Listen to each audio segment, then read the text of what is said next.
Bienvenue dans cet épisode assez particulier puisqu'aujourd'hui je reçois Flora. Bonjour Flora. Hello Emma. Ça va? Oui, ça va. Je suis super contente d'être là. Ah bah écoute, je suis super contente de t'avoir parce qu'en plus c'est très particulier puisque tu es ma première invitée sur YouTube et ça c'est énorme et je suis super contente bien que vous puissiez apprendre à connaître Flora qui est une personne absolument incroyable et je l'ai trouvée lumineuse et je me suis dit il faut absolument qu'elle soit dans mon podcast. Donc voilà, je suis trop contente de t'avoir Merci. et Merci. c'est vraiment un honneur donc voilà, vous allez pouvoir découvrir une personnalité absolument exceptionnelle et donc est-ce que justement tu peux nous dire qui tu es et ce que tu fais dans la vie, etc. Ouais. S'il te plaît. Ouais, avec plaisir. Déjà, merci de m'offrir cet espace de parole. C'est vraiment très chouette et je suis super contente d'être là. Vraiment, je pèse mes mots. Du coup, je m'appelle Flora, j'ai 28 ans et je suis magnétiseuse et énergéticienne. J'ai mon cabinet à Noisy-le-Roi dans les Yvelines et je consulte aussi à distance. Je connais Flora depuis très peu de temps. Et là, vous allez vous dire, oh là, c'est bizarre. Non, en fait, ça faisait quelques temps que je cherchais justement à interviewer une magnétiseuse. Et j'ai demandé à notre cher univers, qu'on connaît bien dans ce podcast, j'ai regardé là-haut et je dis, s'il vous plaît, j'aimerais bien avoir quelqu'un dans ce milieu-là parce que je trouve ça passionnant et j'ai pas eu l'occasion encore d'interviewer quelqu'un dans ça. Donc, s'il vous plaît. Et puis là, quelques jours après, je vois Flora Magnétiseuse qui vous suit sur Instagram et je dis, tiens. Je clique sur son profil et là, je vois qu'elle habite à Noisy, etc. Je me dis, c'est marrant, c'est là où j'ai grandi. Enfin, toutes les cases sont cochées. Et puis surtout, je me suis dit, ta photo, ça vibre, ça parle. Enfin, on y va, quoi. Et donc, en plus, on a fait une séance ensemble pour que je puisse tester le magnétisme que je n'avais jamais testé.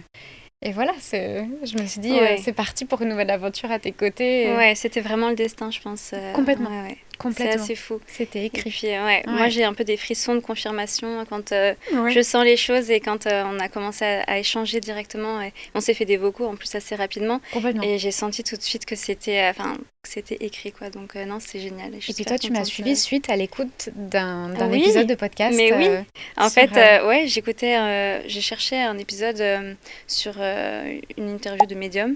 Et j'ai juste tapé Medium sur Spotify et je suis tombée sur ton podcast. Et en fait, ce que tu dégageais, c'était tellement lumineux, tellement beau. Enfin, j'adorais ce que tu dégageais. Je me suis dit, mais qui est cette personne? Et donc, je suis allée chercher sur Instagram et je me suis abonnée à ton compte. Mais je t'ai pas forcément écrit, tu vois. Je me suis dit, je vais la suivre, j'aime bien ce qu'elle dégage, etc. Et tu m'as écrit, j'étais là, oh. C'est trop drôle. Il se passe quelque chose. Le monde est magique. Et c'est ça que j'aime bien dans la spiritualité, c'est que c'est magique. Ouais. Voilà. Ouais. Justement, en parlant de spiritualité, qu'est-ce qui te fait vibrer? Qu'est-ce qui t'anime? C'est quoi en fait tes croyances? Moi, ma spiritualité, je l'ai un peu construite au fil des ans, on va dire, au fil des années. J'ai été éduquée un peu avec la foi chrétienne, mais assez, de loin, on va dire. Et je m'en suis détachée vraiment petit à petit parce que je sentais que ça résonnait pas pour moi. Ouais. Et voilà, je me suis dit, bon, ça je prends pas. Je fais un petit peu le tri. Et en fait, je m'en suis totalement détachée de la religion, de l'institution, de l'église, vraiment à proprement parler. Et je me suis construit un petit peu ma spiritualité à moi, mais déjà assez jeune, finalement. Ouais. Je crois que vers mes 17-18 ans, j'étais déjà en train de me dire non, moi, c'est pas les religions. Ouais. T'as envie de tracer ta route par toi-même. Ouais, c'est ça. Ouais. Et je trouve ça mieux parce qu'au final, ça résonne vraiment avec ce que tu vis, avec tes croyances, etc. Et moi, je crois donc en un univers autour de nous. Alors, j'appellerais pas ça un dieu, tu vois, mais vraiment quelque chose de supérieur à nous. Et je pense qu'on est guidé, ça, il n'y a vraiment pas de doute là-dessus, vraiment. Et sans vraiment poser de mots précis dessus, tu vois, de style la source, l'univers ou quoi que ce soit. Mais je pense qu'il y a quand même quelque chose. Il y a quelque chose. Ouais, vraiment. Ouais, on est d'accord sur ça. Oui. Donc c'est vraiment. Tu traces ta route toute seule et tu fais ce qui vibre en fait en toi. Ouais. Et c'est comme ça que tu as construit en fait ta croyance. En fait, moi j'ai fait des études de commerce, donc rien à voir avec le métier de magnétiseuse. Et en fait, sur mon chemin, c'est comme s'il y avait des petits cailloux qui m'ont menée vers ce métier de magnétiseuse. Et au final, c'était vraiment une évidence. Mais initialement, j'étais pas partie là-dedans, quoi. Et en fait, ça s'est révélé à moi jusqu'à un stade où je ne pouvais plus l'ignorer. Ouais. Et je m'étais dit à un moment... C'était vraiment devant toi, tu t'es dit, bon, j'ai plus le choix là d'y aller. Ah non, mais vraiment. À un moment, je me suis dit, j'en ferai peut-être ma reconversion professionnelle quand j'aurai, je sais pas, 50 ans. Et au final, c'était tellement présent, je le vibrais tellement fort, que je me suis dit, pourquoi attendre 50 ans Et autant le faire maintenant. Alors ça demande certes du courage, des sacrifices, etc. Hein, parce que le gap entre école de commerce, moi je travaillais dans la relation client en ligne, voilà, j'avais quand même un bon travail, on va dire. Passer à ce métier-là, auto-entrepreneur, c'est quand même... C'est un bond de géant, c'est-à-dire que ça, Ouais. c'est l'opposé. Ouais, hein. mais tout à fait. Mais je sentais que c'était le moment et que tout m'y poussait, tout m'y menait. Si tu t'es sentie alignée à partir du moment où tu as pris la décision de... Oui, de et te comme je te consacrer disais, à en ça. fait, vraiment depuis toute petite, alors déjà, je suis hyper intéressée par l'invisible. Je me revois assez jeune avec mes parents, mon frère, en train de regarder des reportages un peu sur le paranormal. Et déjà, j'étais en mode, waouh, mais c'est incroyable. Je m'intéressais aux médiums. Je me suis beaucoup intéressée aussi aux expériences de mort imminente. Ça, je trouvais ça incroyable, les gens qui développaient des capacités après ça. Ouais, c'est vrai. Et j'avais 15 ans et j'étais, mais moi aussi, je veux faire une EMI. Avec le recul, je me dis, mais ma pauvre, pourquoi tu... Genre, non, il y a d'autres moyens. Et puis, de toute manière, il faut... Enfin, c'est un chemin, tu vois, il faut pas forcer. Et moi, ça s'est révélé petit à petit. J'ai dans ma famille... Alors, c'est un ami de la famille, mais il est tellement proche que je le considère comme mon grand-père, qui lui est toujours d'ailleurs, coupeur de feu. Alors, je sais pas si t'es familière, ouais. Moi, je suis familière. Est-ce que peut-être si les gens connaissent pas, peut-être expliquer Ouais, bah coupeur de feu, en fait, quand on a une brûlure, alors que ce soit de l'eau bouillante ou coup de soleil, etc. Et ben en fait, le feu continue à brûler un petit peu les tissus. Et du coup, cette personne, elle l'avait reçu comme un peu un secret. À l'époque, c'était un petit peu ça, c'est un secret qui se transmettait. Et donc lui, il faisait ça, il coupait le feu. Ma mère, d'ailleurs, avait fait appel à lui. Et moi, je m'étais dit déjà, je pense que j'avais une dizaine d'années, mais ce serait incroyable que tout le monde puisse faire ça. Parce que c'est une capacité qui est absolument incroyable et ça faciliterait la vie de tout le monde. Et c'est d'ailleurs de plus en plus reconnu parce qu'il me semble que dans les hôpitaux, dans les services de grands brûlés, ils font appel à des coupeurs de feu. Et en fait, les coupeurs de feu, on est d'accord que ce sont des magnétiseurs. Oui, tout à fait. Le magnétisme. Ah oui, vraiment. Pas posé directement sur la peau, parce qu'en plus, quand on est brûlé, on est très sensible. Mais c'est poser ses mains pas au-dessus et effectivement tout à fait. couper le feu. Parce qu'effectivement, comme tu le disais très justement, à partir du moment où on se brûle, même si on met de la crème, même si on met sa main sous l'eau froide, etc., ça continue de brûler. Vous avez cette sensation encore de chaud. C'est que ça continue de brûler. Et donc, un coupeur de feu va couper justement le feu. Ça va arrêter que votre peau brûle. Et comme tu disais, dans les hôpitaux, ils y font appel, mais alors... un peu c'est toujours un peu effectivement c'est encore un peu tabou. Ouais. Okay. En France oui, en France particulièrement tabou, je pense. En Suisse, je sais qu'ils sont beaucoup plus ouverts là-dessus. Ils sont plus ouverts aux thérapies, à l'holistique, je sais pas si ça se dit comme ça, thérapie complémentaire, médecine beaucoup douce, plus que nous. Ouais, tout à fait. Et donc voilà, donc j'avais quelqu'un dans ma famille qui faisait ça et je me disais déjà pourquoi tout le monde ne le fait pas. Et en fait sur mon chemin, j'ai appris que c'était pas vraiment un secret et que tout le monde peut l'apprendre, tout le monde peut le développer. C'est pas non plus un don, parce que moi je l'ai développé aussi. Et vraiment le tournant qui a fait qu'aujourd'hui je suis là et je peux en parler, c'est que mon frère est ingénieur en dépollution de sites et sols. Et en fait, dans son travail, il n'est pas rare qu'ils doivent utiliser des baguettes de sourcier. Et ça, c'est assez fou, je trouve. Alors, pareil, de façon un peu officieuse, ils ne le vendent pas en prestat à des clients, tu vois. Non. Et donc, en fait, dans son travail, il doit faire des forages dans le sol, des prélèvements. Et donc, il n'est pas rare qu'ils doivent utiliser des baguettes de sourcier pour ne pas creuser sur des canalisations, sur des courants, sur des réseaux électriques. Et donc, il voyait ses collègues faire ça. Quand il a commencé le travail, il disait « Mais c'est pas possible, je ne comprends pas, c'est quoi cette sorcellerie ?» Et en fait, il a appris petit à petit à les prendre en main.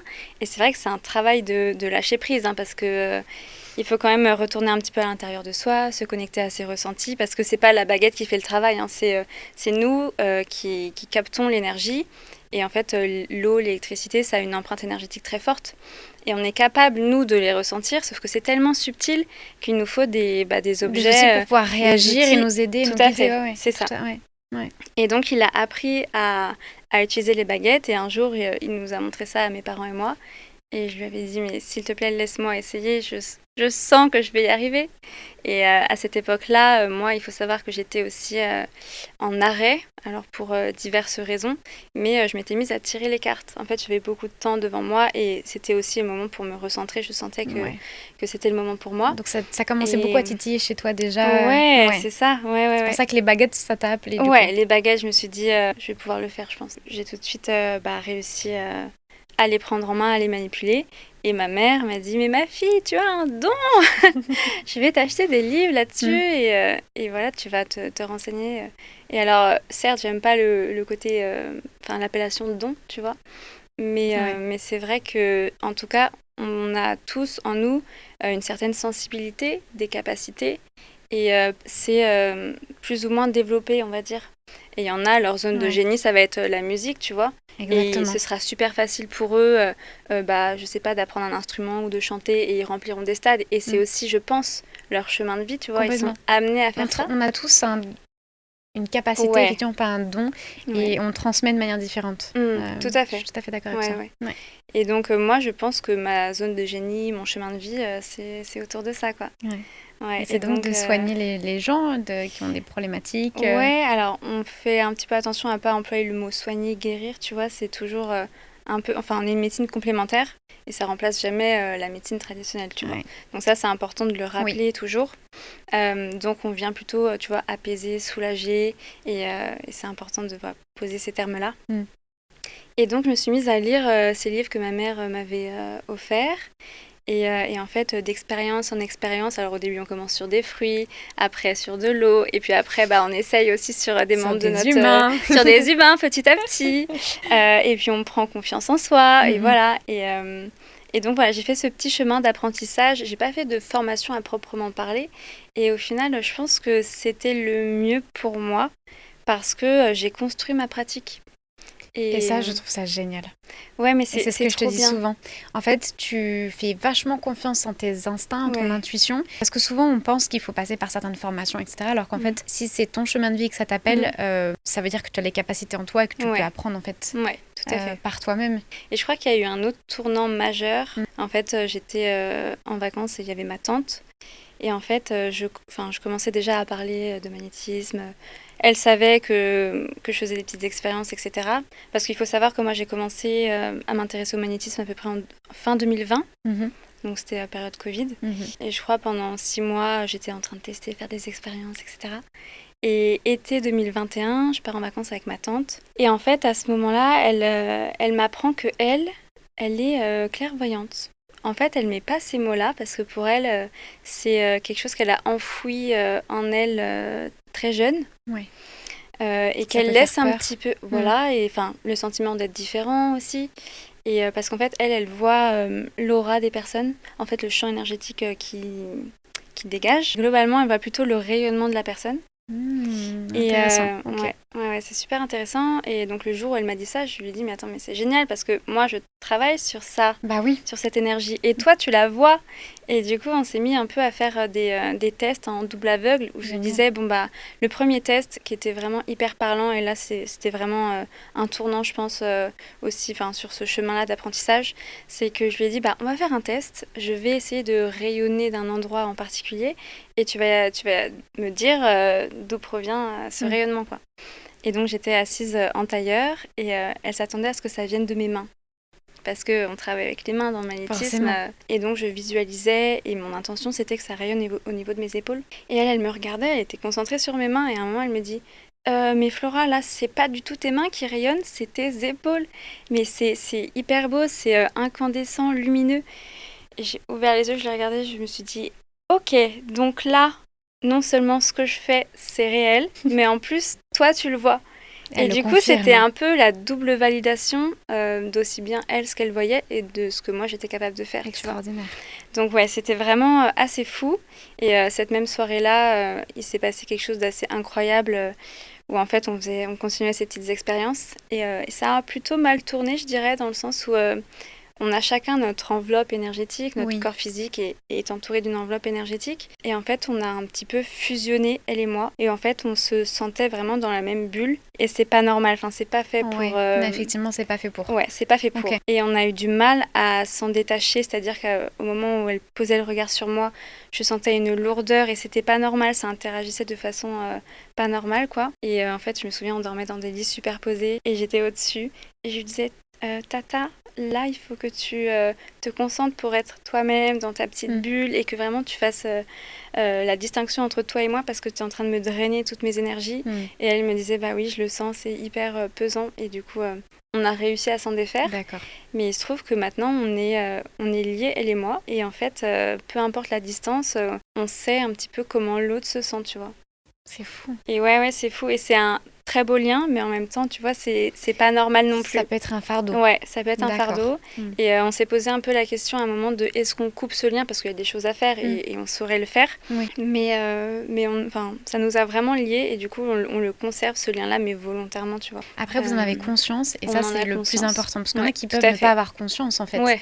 Et qui peuvent parfois se sentir mal alors qu'en fait, ce mal ne vient pas d'eux. Oui. Mais après, voilà, dans l'énergétique, tout est possible. Ouais. Et si on doit rompre des liens, on peut le faire, comme tu disais. Mais effectivement, il faut faire attention. Faut pas jouer avec les énergies n'importe comment et voilà, on peut se rendre compte qu'on peut lier des choses ou faire des choses qui peuvent avoir un impact. Mais bon, vous avez fait ça en connaissance de cause. Oui, c'est ça. Voilà. En fait, on sait, c'est un petit baromètre de savoir comment l'autre va, tu vois. Ouais. Et c'est encore ces derniers jours, je sentais qu'il y avait un mal-être sous-jacent, mais que ça ne m'appartenait pas. Et je l'ai vu vraiment il y a 2 jours, et je fais, mais comment ça va, toi? Et en fait, elle était en miettes, la fin d'année était compliquée, donc je me suis dit, bon, bah, je sais d'où ça vient. Donc, il peut vraiment se passer des belles choses, mais il faut aussi faire attention parce que parfois, le bien et le mal, ça existe vraiment dans l'énergétique, quoi. Oui.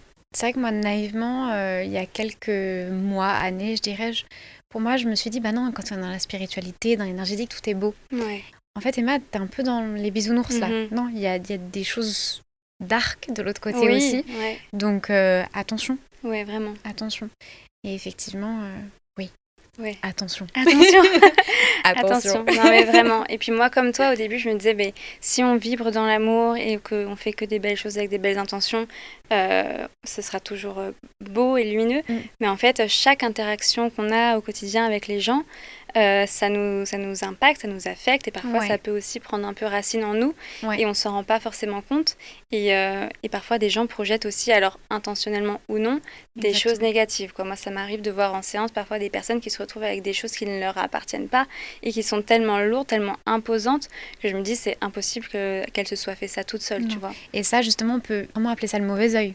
Oui, on peut appeler ça le mauvais œil. C'est vraiment les énergies des autres qui vont avoir un impact. C'est pour ça que très souvent je dis ne parlez pas de vos projets aux autres tant qu'ils ne sont pas sortis. Faites attention, etc. Parce que, comme tu dis, ça peut être consciemment ou inconsciemment, mais il suffit que quelqu'un ait un peu de jalousie ou d'envie envers vous. Ça va, il y a une énergie qui va être déposée sur vous en fait. Ouais, donc, vraiment. Et donc toi, justement, l'avantage, c'est que tu peux nettoyer. Ouais, je peux nettoyer ça. Alors du coup, moi, j'ai vraiment... mon métier, c'est magnétiseuse, mais il y a aussi le côté énergéticienne. Exactement. Et pour moi, c'est indissociable. C'est comme coupeur de feu, t'es forcément magnétiseur. C'est des manipulations énergétiques, en fait. Et une fois que tu comprends que c'est l'intention, l'intuition et la visualisation qui entrent en jeu, c'est un tout. Et après, voilà, tu fais ton petit chemin. Et moi, je me rends compte que entre le début de mon activité en janvier et maintenant, j'interviens sur un champ beaucoup plus large. Et je sens aussi que l'univers me place sur mon chemin des personnes que je suis capable d'accompagner, tu vois. Au début, je travaillais plutôt sur des problématiques assez physiques, de type eczéma, psoriasis, etc. Donc vraiment très, très physique. Et petit à petit, je passe un peu sur le step émotionnel où j'accompagne des personnes qui sont stressées, anxieuses. Et voilà. Décolle, ça monte graduellement. C'est ça. Et le troisième step que j'ai découvert assez récemment, finalement, c'est plutôt carrément spirituel, tu vois. D'accord. Donc, il peut vraiment se passer des très très belles choses en séance. Mais voilà, chacun... il y a des stades différents. Et il n'y a pas un stade qui est mieux à travailler qu'un autre. Hein. C'est toujours en fonction des besoins de la personne, tu vois. Mais, donc, ça peut être un problème purement physique, comme un problème émotionnel, comme un problème spirituel. Enfin, tu travailles les différentes couches, en fait. Parce qu'on pense souvent qu'on n'est qu'un corps. Mais en fait, non. On est effectivement, certes, une enveloppe, un corps physique. Mais après, il y a le côté tout émotionnel à l'intérieur. On a différentes énergies qui nous recouvrent. Il y a aussi spirituel. Enfin, voilà, il faut prendre tous ces paramètres en compte. Et toi, l'avantage, c'est que tu peux travailler sur tous ces plans-là différents. Mais en même temps, ça reste un tout, comme tu dis. Ça reste un tout, et c'est ça qui est intéressant à travailler, parce que quand on vient me voir, je demande toujours, mais ça fait combien de temps que tu as cet eczéma? Est-ce qu'il s'est passé quelque chose, un événement, un traumatisme au moment où il s'est déclenché? Et très souvent, vraiment très très souvent, 15% des fois, c'est le cas. Et du coup, on va travailler sur cette partie émotionnelle là aussi. Et il y a toujours un temps d'échange en début de séance où on prend le temps de poser des mots et d'enquêter, voilà, de c'est comprendre d'où vient ça. la problématique. Ouais, et que la Ouais. personne aussi fasse sa démarche d'elle poser les mots, tu vois. Et c'est vraiment complémentaire à mon approche parce que le magnétisme, soin énergétique, c'est jamais une baguette magique où allez, on va voir Flora et tout va mieux. Non. J'adorerais, hein, mais c'est pas possible. En fait, moi, mais c'est important de le dire, c'est bien. Ouais, c'est important de le dire parce que du coup, ça replace aussi la personne au centre de son chemin de guérison, tu vois. Amen. Et ça responsabilise vraiment les personnes et c'est super important. On peut pas se dire, allez, on va voir une énergéticienne et on va claquer des doigts et 3 semaines après, Non. ce sera Ça doit beaucoup parfait. venir de vous. La guérison doit venir de vous. Ouais, c'est ça. C'est toujours une aide importante. Ouais. Voilà, ça va couper le feu, entre guillemets, hein, pour en faire un petit jeu de mots. Tu vas aider à calmer, mais le travail doit venir de soi. Ouais. Et ça c'est hyper important. Dans n'importe quelle thérapie que vous faites avec un chaman ou peu importe, c'est hyper important de prendre en considération que le travail vient de vous. Ça, moi, j'ai mis du temps à le comprendre. Au début, je comptais sur les autres pour m'aider à guérir, jusqu'au moment où je me suis dit, mais en fait, Emma, ça doit venir de toi. Ouais, vraiment. Et ça, merci de le rappeler, parce que c'est hyper important. Ça fait toute la différence, vraiment. Ouais. Et ce que je propose comme accompagnement, c'est vraiment, je prends les personnes par la main et je les accompagne. Et après, c'est comme si je leur donnais l'élan pour repartir. C'est une belle image. Le corps, il trouve toujours une façon d'extérioriser. Et si c'est pas par la parole ou en prenant conscience et qu'on garde ça enfoui en nous, on se dit, on va mettre sous le tapis et puis ça va pas nous déranger. Surtout pas faire ça. Ça ne marche pas du tout, ça. Ne jamais mettre sous le tapis. Ouais. C'est pire que tout parce que vous allez développer une maladie, parce que ça va rester enfoui. Ouais. Non, il faut libérer. Libérer. Ouais, c'est ça. Donc, ça peut être plusieurs types d'émotions, mais c'est toujours le corps qui parle. Et il ne faut pas attendre d'être vraiment en miettes au bout du rouleau ou de faire... Alors, moi, j'ai eu des personnes qui venaient, j'ai fait un AVC, ça va pas du tout. Je suis là, bah oui, mais en fait, est-ce qu'avant, tu n'as pas eu d'autres signaux? Est-ce que le corps t'a pas parlé avant? Ah bah si, j'avais les cervicales bloquées, et puis après, c'était le dos, et puis après, je pouvais quasiment plus bouger. Je suis là, bah... En fait, le corps, il t'envoie des signaux et il ne faut pas les ignorer parce que ça veut dire quelque chose. Ouais. Et le corps, c'est pas juste une machine, c'est un peu notre vaisseau. Et il faut vraiment se l'approprier et vivre en harmonie avec son corps, quoi. Complètement. Je te posais la question par rapport à l'eczéma parce qu'en fait, quand je suis allée voir Flora, forcément, on a toujours des problématiques. Quelqu'un qui va 100% bien, ça n'existe pas. Ouais. Et donc moi, j'ai un petit peu d'eczéma. J'avais aussi, suite à ma rupture, développé des verrues. Bon, ça, je les ai enlevées toutes seules, comme quoi. Votre pouvoir est aussi intérieur. Et oui. Mais bon, voilà, j'ai un peu d'eczéma, etc., différentes problématiques, de l'acné. Bon, je me suis dit, parfait, je vais pouvoir voir avec Flora un petit peu comment gérer tout ça.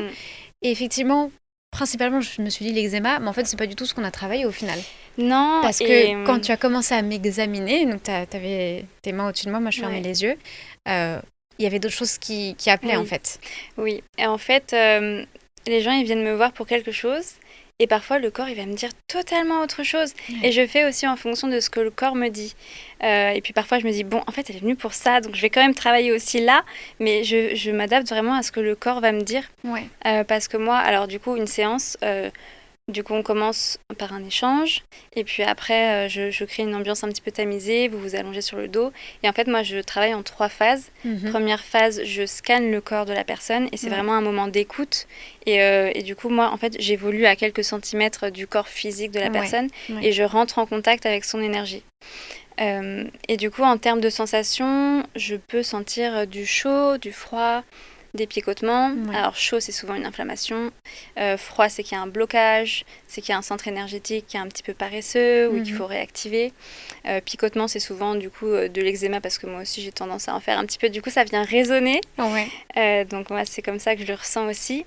Et phase 2, je vais faire du dégagement, donc sur les zones que j'ai identifiées. Souvent, par exemple, quand la personne a la poitrine très oppressée, un chakra de la gorge bloqué, ça peut être des non-dits, des choses qu'on garde un petit peu pour soi. Et phase 3, c'est plutôt la phase réharmonisation où là, du coup, je vais combler un petit peu ce que j'ai pu enlever par des belles énergies d'amour bienveillantes et enveloppantes. C'est pour que... les mains qui me picotent. Ouais, bah c'est oui. Marrant, ça pique. Mais si ma tante était là et nous voyait, je pense qu'elle dirait qu'on rayonne énormément. Parce que quand on parle de choses qui nous passionnent, on a tendance à rayonner davantage. Et effectivement, ça active aussi dans les mains. Ouais, là, je suis en mode, j'ai chaud, un peu chaud aux mains et ça picote. C'est ouais, c'est normal. Ouais, c'est normal. Donc voilà, phase 3, c'est je réharmonise tout. Avant, tu as scanné, tu vois un peu où sont les problématiques, et puis après, tu travailles sur les problématiques. Oui, tout à fait. Okay. Et phase 3, je scelle tout ça, et souvent, en fin de séance, les personnes ont un meilleur taux vibratoire qu'en début de séance. Donc, c'est que le travail fonctionne bien. Et je dis toujours, restez tranquille le jour où on fait une séance avec moi. N'allez pas faire la fête, boire je ne sais quoi, parce que je crois qu'il y a des mots qu'on ne peut pas prononcer sur YouTube.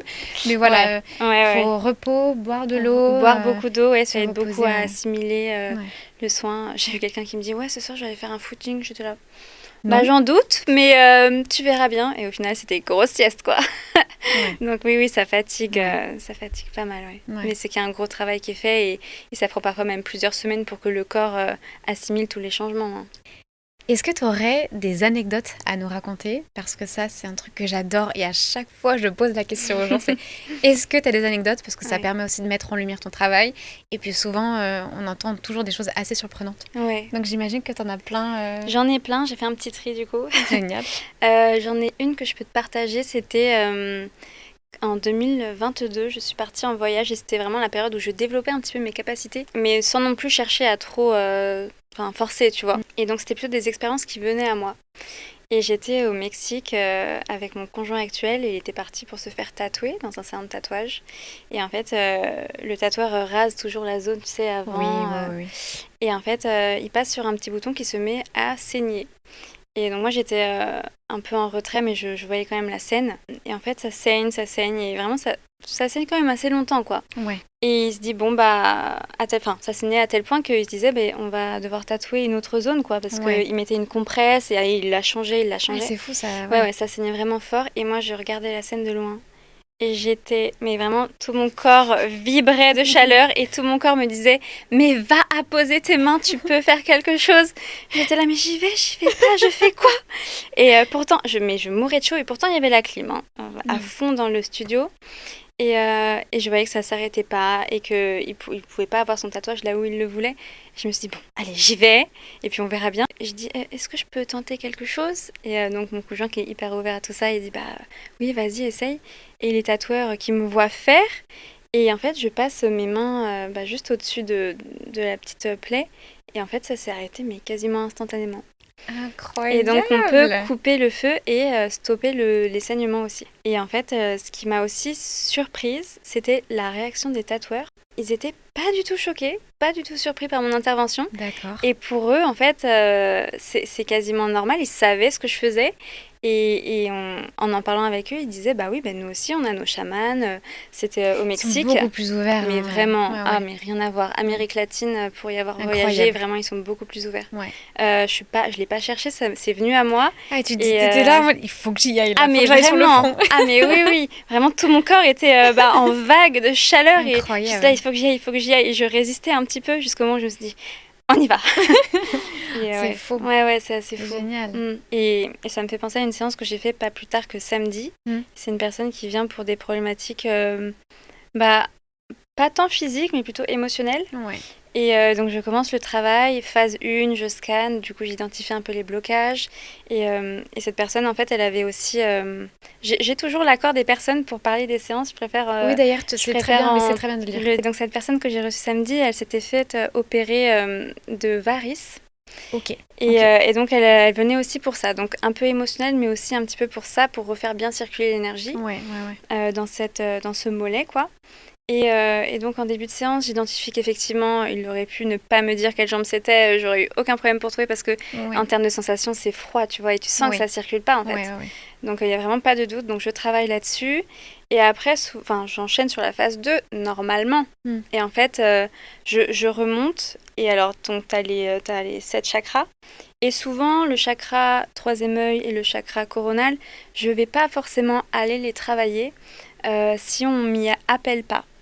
Dans le sens où c'est quand même des chakras liés, tu vois, à la spiritualité, à la connexion à l'univers, et c'est quand même très personnel, et c'est vraiment en fonction de chacun. Et donc, aussi bien à distance qu'en présentiel, si je sens que c'est pas ce qu'il faut faire, je ne le travaillerai pas. Et là, en fait, je sens que, si, c'est le moment. Oui. Et il faut aller déverrouiller un petit truc. Et en fait, je sentais comme du froid au niveau du chakra du troisième œil. Et vraiment, c'est comme si j'avais fait sauter un verrou. Et d'un coup, je sens que toute l'énergie remonte d'un coup. Et là, je me dis, ok, il est parti. Et quand je dis il est parti, c'est ta vibration est tellement haute que tu es dans un état de conscience hyper profonde, tu vois. Et du coup, tu vas un peu te connecter à l'univers, en fait. Et donc, je l'accompagne. Enfin, j'accompagne les gens quand c'est comme ça. Et donc, je le sentais vraiment partir. Et c'était hyper beau parce que tu te reconnectes à la source. Et en fait, c'était tellement beau que j'ai eu les larmes aux yeux. Et j'ai failli pleurer à ce moment-là.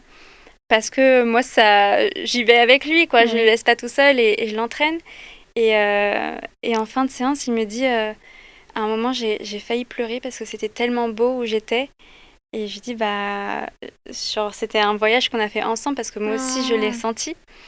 Et donc, on a fait phase 1, phase 3. Et je lui dis, bon, je vais quand même faire la phase 2 parce qu'il vient pour travailler des choses. Et en fait, je retourne au niveau de ce tibia que je trouvais encore un petit peu froid. Je me dis, c'est étrange quand même parce qu'une fois que je travaille bien sur la zone, ça se rééquilibre et j'ai plus de sensation ni de chaud ni de froid. Et je sais que du coup, c'est redevenu un petit peu neutre à l'état d'équilibre, quoi. Et là, je me dis, c'est bizarre, ce tibia est encore froid et je sentais que ça prenait un peu racine au niveau de la cheville. Et en fait, je passe un petit peu sur le bord extérieur et je sens comme quelque chose qui me retient. Et je fais, c'est pas normal ça. Donc je vais avec mon autre main chercher et je sens comme quelque chose d'accroché à lui, tu vois. Et en fait, alors je peux pas poser des mots exacts dessus parce que j'aime pas avoir des certitudes, tu vois. Mais j'avais l'impression quand même qu'il y avait une entité ou en tout cas quelque chose qui était accroché à lui, à sa cheville et qui faisait tout le tour de la cheville et qui comme un serpent enroulé. Ouais, comme un serpent enroulé et que ça lui drainait l'énergie, drainait, enfin un peu comme tu vois une sangsue énergétique. Et c'est peut-être suite à son opération, c'est marrant. Et je pense que c'était peut-être même avant et que du coup la circulation sanguine se faisait mal et qu'il a dû se faire opérer et du coup je lui ai enlevé je lui ai enlevé cette entité qu'il avait à la cheville, je sais pas comment expliquer. Cette énergie drainante, hein. Oui, vraiment c'est ça. Et en fin de séance, je lui ai pas dit. Et parce que je laisse toujours la personne un peu développer aussi ses ressentis. Oui, ce qu'elle a ressenti par la séance. Voilà, c'est ça. Et après, moi, je lui explique ce que j'ai fait. Et vraiment, mais dans 80% des cas, 90% des cas, on vit les mêmes choses au même moment. Et c'est ça que je trouve assez fou. C'est bien pour toi parce que ça te confirme aussi. Ça me confirme aussi. Et les personnes me voient, tu vois, quand il m'a dit j'ai eu les larmes aux yeux, tellement c'était beau. Je lui dis mais c'était à quel moment de la séance? Il me dit vers le milieu. Et je dis c'est exactement ce qui s'est passé. Et normalement, c'est plutôt en fin de séance. Et là, ça venait vraiment confirmer que ce que j'avais vécu et ce que je visualise et ce que je ressens, c'est ce qu'ils vivent aussi, eux, en séance, quoi. Et donc, il me dit, mais là, en fait, je sens que ma jambe, elle est beaucoup plus libre et que ça circule. Je dis, si tu savais ce que tu avais à la cheville, oui, ça se comprend que ça circule mieux, quoi. Donc, voilà. Il y a des très belles séances où on peut partir très, très loin. Et il y a des séances où on travaille sur des problématiques plus physiques et émotionnelles. Et c'est OK. Vraiment, c'est un peu chacun ce qu'il vient chercher. Voilà, c'est ça. Mais de toute manière, j'écoute toujours le corps, voir ce qu'il me dit. Et je m'adapte en fonction de ce que je ressens, quoi. C'est incroyable. J'adore. Moi aussi. Mais j'adore. Mais je suis passionnée par mon métier. Ça se voit. Ça se voit. Mais j'étais faite pour faire ça, je pense. Complètement. On peut pas dire le contraire. Du coup, tu nous as raconté plein d'anecdotes absolument géniales. Maintenant, est-ce que tu aurais, je sais pas, des conseils ou des astuces à nous partager? Ouais. Alors, un conseil qui est quand même assez connu dans la spiritualité, mais que je donne quand même en fin de séance aux personnes que j'accompagne, c'est quand t'as pas envie que les gens projettent de choses sur toi, ou en tout cas de tout te prendre et parfois de faire un peu éponge émotionnellement, tu vois. Ce que tu peux faire, c'est une sorte de bulle d'énergie que tu visualises et tu places l'intention qu'en fait, rien de ce qui la traverse n'est négatif. En fait, ça fait barrière au négatif. C'est une protection. Ouais, c'est une sorte de protection, une bulle de protection. Alors après, tu l'imagines un peu de la texture que tu veux, de la couleur que tu veux. Mais tu poses ton intention claire, nette et précise que rien de négatif ne t'atteint, quoi. Et j'insiste sur le fait que tu poses une intention claire, nette et précise. T'es pas dans un excès de confiance ni dans un manque de confiance en toi. T'es à l'équilibre de te dire je fais quelque chose et ça fonctionne et un je point suis c'est tout. protégée et ça Et je ira. suis protégée Ok. et ça suffit déjà. Fais-le quand tu en ressens le besoin en fait. Écoute-toi. Et si tu le Ok. fais une fois par semaine, c'est très bien. Si tu le Ok. fais une fois toutes les 2 semaines, c'est très bien aussi. C'est quand tu le ressens en fait le besoin de le faire quoi. D'accord. Je pense que c'est important parce que justement on parlait de l'impact de l'énergie des autres, ce que ça peut nous faire, donc c'est bien de faire des petites bulles de protection. Oui, oui, c'est pas mal. Ouais. Après, il faut pas non plus se surprotéger et avoir peur. Non, parce que quand on cultive la peur, on va attirer Oui, que ça, donc c'est ça. Ouais. toujours le juste milieu. Il y a Hein. juste C'est pas milieu, on évident. y Hein. revient encore, ouais, Ouais. tout à fait. Génial, merci beaucoup. Donc, ce qui est super, c'est que toi, tu proposes des prestations qui sont en présentiel, mais aussi à distance. Est-ce que tu peux un peu nous parler des prestations que tu proposes, etc. Oui, bien sûr. Du coup, c'est aussi bien au cabinet qu'en distanciel. Je propose une prestation de magnétisme, où là, ça va être plutôt, tu vois, sur des problématiques physiques, comme je l'abordais un peu plus tôt, où ça va être des douleurs type, tu vois, tendinite, eczéma, psoriasis, où c'est vraiment le corps, quoi. Vraiment le corps physique. Et dès qu'on passe un petit peu sur l'émotionnel, le stress, l'anxiété, j'accompagne des personnes aussi qui traversent des périodes, tu vois, de deuil ou de dépression. Là, c'est un peu plus lourd et le travail est un peu plus différent. Et là, je propose plutôt du coup des soins énergétiques, où je fais un petit peu un reset de tout ça et je nettoie ce qui a besoin d'être nettoyé, je rééquilibre ce qui a besoin d'être rééquilibré. Et je fais aussi le pack magnétisme plus soins énergétiques. D'accord, donc vraiment complet, un soin complet. C'est ça, très complet parce que, comme je le disais, alors une tendinite, tu vois, ça va être juste du magnétisme, mais l'eczéma, on peut aller chercher l'aspect émotionnel aussi. Parce que, comme je disais, ça fait souvent appel à un événement, un traumatisme, etc. Et c'est bien du coup d'aller pas que sur la partie physique, mais sur la partie aussi émotionnelle. Faut traiter la source du problème. Traiter la source, et pas que la surface. Ouais, tout à fait. Donc c'est les 3 prestations que je propose. Et je veux vraiment mettre l'accent sur le fait que les prestations à distance fonctionnent aussi bien que les prestations que je propose en cabinet. Je travaille sur photo à distance et en fait, je m'autorise aussi davantage à ressentir ce que la personne vit, traverse, ressent.